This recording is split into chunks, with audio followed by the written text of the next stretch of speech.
Hello everyone, welcome to Internet Learning. Hope you all are doing well. So today we are going to discuss the topic the 19th century 1815 to 1914 of class 10th history chapter number 3. So इस section में हम देखेंगे कि किस तरीके से 19th century में अब थोड़े और बदलाव आने शुरू हुए थे. अभी तक हमने प्री मॉडर्न वर्ल्ड उसकी बात की थी, बट अब जैसे जैसे मॉडर्न वर्ल्ड आ रहा था तो चीज़ों ने कैसे शेप लेनी शुरू की, ये चीज़ हम देखेंगे. The world change profoundly in the 19th century. तो पूरी दुनिया जो है 19th सेंचुरी में बहुत ज़्यादा बदल गई. मतलब कि 19th सेंचुरी ऐसा दौर था जब पूरी दुनिया चेंजेस से गुजर रही थी, बहुत ज़्यादा बदलाव दुनिया में आ रहे थे.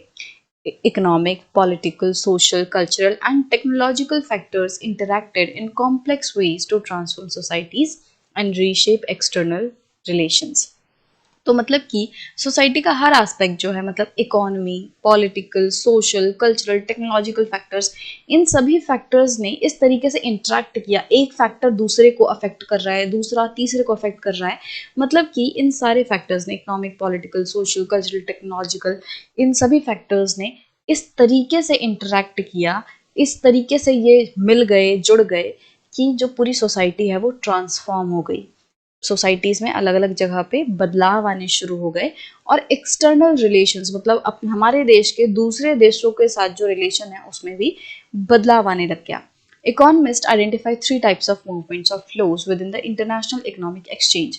तो जो इकोनॉमिस्ट्स हैं ये क्या कहते हैं कि जो इकोनॉमिक एक्सचेंज होता है इंटरनेशनल लेवल पे, उसमें 3 तरीके के फ्लोज होते हैं. मतलब 3 तरीके से चीजें जो हैं उनका आदान प्रदान होता है.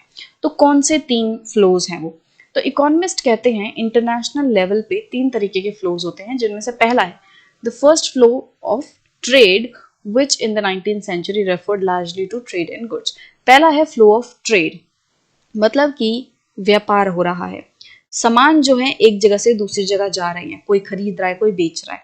तो पहला है, आप यूं समझ सकते हो, फ्लो ऑफ ट्रेड, जिसमें क्या हो रहा है, बेसिकली जो सामान है, जो चीजें हैं, वो एक जगह से दूसरी जगह पे मूव हो रही हैं, जैसे कि कपड़े हो गए, अनाज हो गया, गेहूं हो गया. ठीक है. देन सेकेंड जो है, सेकेंड फ्लो है लेबर का. जो लोग हैं, जो मजदूर हैं, वो एक जगह से दूसरी जगह मूव कर रहे हैं. Migration of people in search of employment. Labour किस लिए मूव कर रहा है? वो काम की तलाश में एक जगह से दूसरी जगह जा रहा है. एक देश में अगर किसी पर्सन को काम नहीं मिल रहा तो वो दूसरे जगह पे, दूसरे देश में जा रहा है, इस उम्मीद में कि वहां पे उसे एम्प्लॉयमेंट मिल जाएगी, वहां पे उसे काम मिल जाएगा. अब तीसरा जो फ्लो है वो है movement of capital for short term और long term investments over long distances. तो तीसरा आप यूं समझ सकते हो, बेसिकली कैपिटल का फ्लो होना मतलब पैसे का फ्लो होना, कि एक देश में बैठा आदमी किसी दूसरे देश में इन्वेस्ट कर रहा है. ठीक है.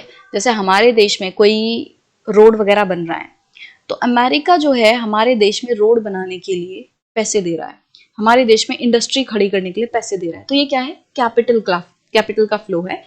Long term and short term, मतलब कि इन्वेस्टमेंट जो है वो थोड़े टाइम के लिए भी हो सकती है, मान लो 1 साल 2 साल के लिए इन्वेस्टमेंट, और इन्वेस्टमेंट ज्यादा सालों के लिए भी हो सकती है, मान लो 50 साल के लिए या 20 साल के लिए इन्वेस्टमेंट की जा रही है. तो ये जो फ्लो है कैपिटल का, वो लॉन्ग डिस्टेंसेस पे भी होता था और लंबे टाइम के लिए भी होता है.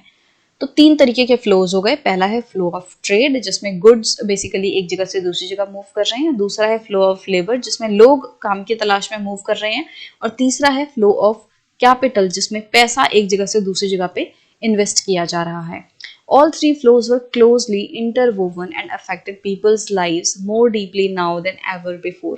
अब 19th सेंचुरी में क्या हो रहा था कि ये जितने तीनों के तीनों फ्लोज हैं, लेबर का फ्लो, ट्रेड का फ्लो और कैपिटल का फ्लो, अब ये तीनों इस तरीके से एक तरीके से गुथे हुए थे, इस तरीके से ये एक दूसरे से जुड़े हुए थे कि अब वो लोगों की लाइफ को बहुत ज्यादा अफेक्ट कर रहे थे.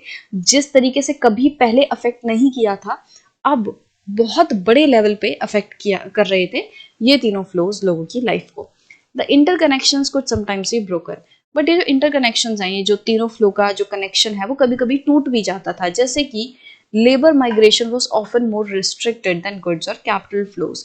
मतलब ज्यादातर ये देखने मिला कि कई जगहों पे लेबर माइग्रेशन, मतलब जो लोग हैं वो एक जगह से दूसरी जगह कम मूव कर रहे हैं गुड्स एंड कैपिटल के मतलब कंपैरिजन में, कि जो सामान है, जो पैसा है, वो एक जगह से दूसरी जगह काफी तेजी से मूव कर रहा है, बट लेबर रिस्ट्रिक्टेड है, उसके ऊपर पाबंदियां लगी पड़ी हैं, वो आसानी से एक जगह से दूसरी जगह मूव नहीं कर पा रहा है।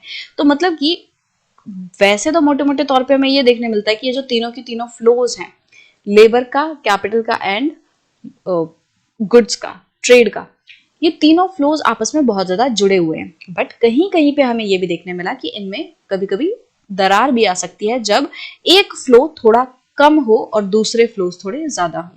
ठीक है, yet it helps us understand the 19th century world economy better if we look at the three flows together।